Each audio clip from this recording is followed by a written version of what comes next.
क्या आपको पता है कई सारे बच्चों को पता नहीं होता है कौन कौन से डॉक्यूमेंट्स चाहिए होता है बी फार्मेसी के एडमिशन में। लास्ट में वो क्या होता है, कई सारे बच्चों को एडमिशन हो नहीं पाता है, कई सारे बच्चों को बहुत सारे फ़ायदा होना था वो मिल नहीं पाता है।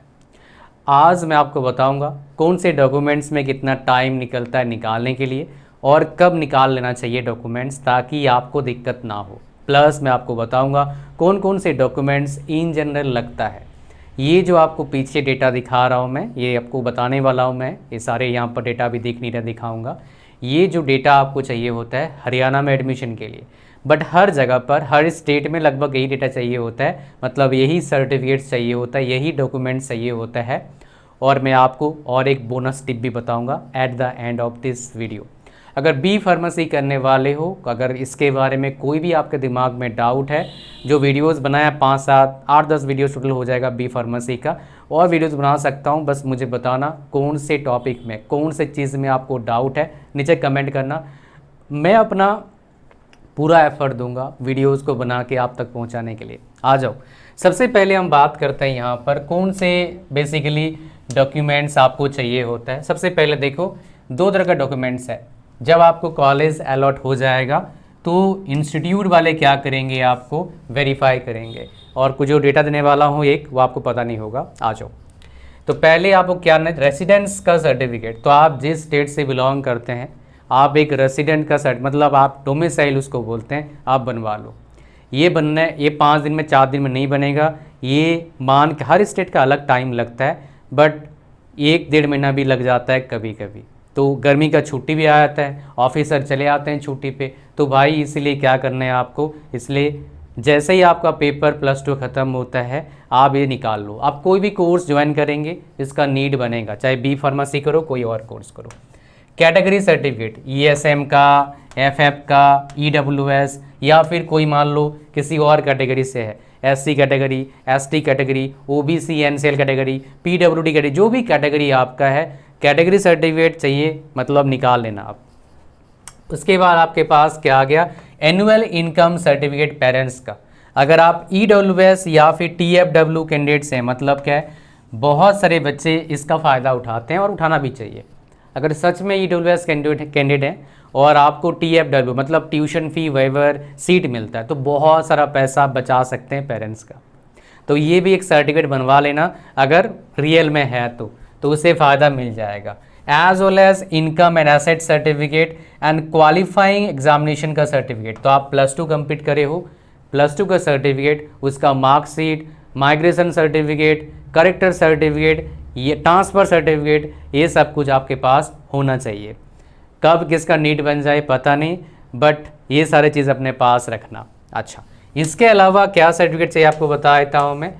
आपका ये तो ऑलरेडी बता चुके हैं, मेट्रिकुलेशन सर्टिफिकेट चाहिए होता है। उसके बाद आपका करेक्टर सर्टिफिकेट बता चुका हूँ आपको। रेगुलर कैंडिडेट्स के लिए जो बेसिकली पास करें उनको सर्टिफिकेट चाहिए होता है। रेसिडेंट सर्टिफिकेट आपको बता चुके हैं, ऑलरेडी चाहिए होता है आपका। अगर मान लो कोई एम्प्लॉयर है किसी स्टेट गवर्नमेंट में, जिस स्टेट गवर्नमेंट में आप बेसिकली क्या करते हैं, आप पढ़ेंगे और रहते हैं, मान लो उसका क्या है ना, ये आपका ऑल इंडिया सर्विसेज बॉर्न और हरियाणा कैडर, तो ये बेसिकली सर्टिफिकेट बनवा लेना आपका, ठीक है। तो ये आपको फ़ायदा मिल जाएगा आपको, ठीक है। उसके लिए SC ST सर्टिफिकेट आपको बनवा लीजिएगा, बैकवर्ड सर्टिफिकेट बनवा लेना आप जितना चाहिए होता है, ठीक है। Certificate from wards of deceased, disable, discharge, military, paramilitary, personnel, ex serviceman और एक्स पर्सनल पैरामिलिट्री फोर्सेस, ये सर्टिफिकेट बनवा लेना। ये इसमें भी टाइम लगता है थोड़ा सा, ठीक है। उसके बाद certificate from wards of ex employ of Indian defence services paramilitary, ये सर्टिफिकेट, ये सारे जो सर्टिफिकेट आपको, सर्टिफिकेट ऑफ मेडिकल फिटनेस चाहिए होता है, ये आसानी निकल जाए, कोई दिक्कत वाली बात नहीं है, बाद में निकालना। आधार कार्ड आपके पास होना चाहिए, और बाकी इतना कोई इंपॉर्टेंट नहीं है, बाद में हो जाएगा। ये सारे सर्टिफिकेट आपको चाहिए। और एक बात आपको पता नहीं होगा, ये ध्यान से पढ़िएगा, मेरे वीडियोस देखने का आपको क्या फ़ायदा मिलता है, डिटेल्ड इंफॉर्मेशन पता लगता है, और ऐसे ऐसे इंफॉर्मेशन जो आपको बाद में पता लगेगा, लेकिन क्या फ़ायदा, टाइम पे पता ना हो। यहाँ पर देखिए क्या लिखा हुआ है, original certificate shall be return back after verification by the institute. कब बैक करेंगे भाई, रखने का नहीं है, under no circumstances the original certificates of the candidate be return by the institute ever तो रख नहीं सकते, बस वेरीफाई करके आपको वापस कर देंगे जो आपका ओरिजिनल सर्टिफिकेट होता है। कई सारे कॉलेजेस क्या बोलेंगे, हम भेजेंगे वेरीफाई, वो मत, ये दिखा देना उनको जाके। ये हर स्टेट में है, हर कोर्स में ऐसा ही होता है। बट कई सारे कॉलेज क्या करते हैं, ओरिजिनल सर्टिफिकेट रख लेते हैं उनके पास, ताकि बच्चा कहीं भाग ना जाए, दूसरे का एडमिशन ना ले।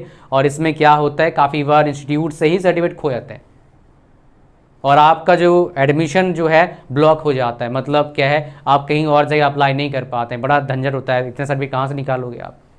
तो इसलिए कभी भी किसी भी कॉलेज में एडमिशन ले रहे हो, कोई भी कोर्स में एडमिशन ले रहे हो, वेरिफिकेशन ले दो और वापस लेके आ जाओ सेम डे सेम टाइम, देख लो भाई और वापस करो। उनके पास क्या बेसिकली है, वो रख सकते हैं इसके जेरोक्स कॉपीज़, आपके साइन किया हुआ। ओरिजिनल सर्टिफिकेट रखने का उनके पास परमिशन ही नहीं है, गवर्नमेंट अलाउ ही नहीं करती। तो आप इस चीज़ के लिए अवेयर रहिए ताकि आपके साथ धोखाधड़ी ना हो। अच्छा, और एक बात, अगर आपका अंग्रेजी कमज़ोर है तो आप स्ट्रगल करेंगे कोई भी कोर्स में ज्वाइन करने वाले हो, बिकॉज आपको इंग्लिश में लिखना है, इंग्लिश में पढ़ना है, इंग्लिश में बोलना है। If you are looking for job my dear in corporate sector, I have something for you. अभी आपके पास टाइम है, आप इसका फ़ायदा उठा लो। आ जाओ दिखाता हूँ।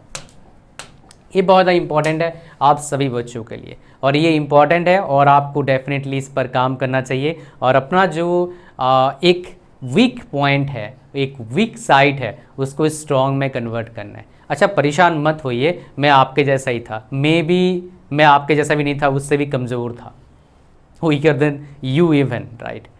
तो मैंने क्या करा, मैंने थोड़े से पापड़ बेले ज़्यादा प्रॉब्लम को सॉल्व करने के लिए। ये रहा आपके सामने कोर्स। तो मैंने सेम तरह का प्रॉब्लम फेस किया है आपका। इंग्लिश मेरा बहुत कमज़ोर था उस time, even I did not able to speak one sentence with full confidence. So if you wanted to have confidence, then my dear, this is the course for you. If you wanted to speak English confidently in front of any person, in front of any number of people, this is the course for you. Sir इसका link कहाँ पर है? Description में। ये course खाली आपको help नहीं करेगा इंग्लिश बोलने के लिए, ये कोर्स आपको हेल्प करेगा for getting better marks in the examination, for knowing better about in topic, because what ever topic you will study on your book, such topics, all the topics will be in English only. So you must know how to read properly. So these three problems most of the students face. That is why they call themselves, maybe other people call them below average or average student. So ये तीनों problem जब solve हो जाता है, कोई भी बच्चा intelligent बन सकता है। मेरे 10th में 60% था, 12th में 55.8%, कॉलेज में 6 बार लगातार ब्रांच टॉप किया था जब मैंने 3 प्रॉब्लम को सॉल्व करा। And exactly all the steps I have followed, I have shared in this program. इसका लिंक कहाँ पर है? डिस्क्रिप्शन में। Once you will click on the link, you will be here. थोड़ा सा स्क्रॉल डाउन करना है आपको, ऐड टू कार्ट पर क्लिक करना है, चेकआउट पर क्लिक करना है, फॉर्म को भरना है, ओके करना है, क्रिएट न्यू पर क्लिक करना, पेमेंट करना। भैया आपको एक्सेस मिल गया, पूरा कंप्लीट कोर्स है। स्टार्ट कर दो देखना वीडियोस को, मॉक टेस्ट दीजिए, स्ट्रेटजी को फॉलो करिए। Within 2-3 months you will feel much better. अच्छा, जो बताते हैं 1 महीने फटाटेदार इंग्लिश बोलोगे, not possible my dear, that is not possible. ये भाई साहब रामबान इलाज आपको दे रहा हूँ, मौज मारो। थैंक यू वेरी मच, मिलते हैं नेक्स्ट वीडियो में। God bless you all, bye bye.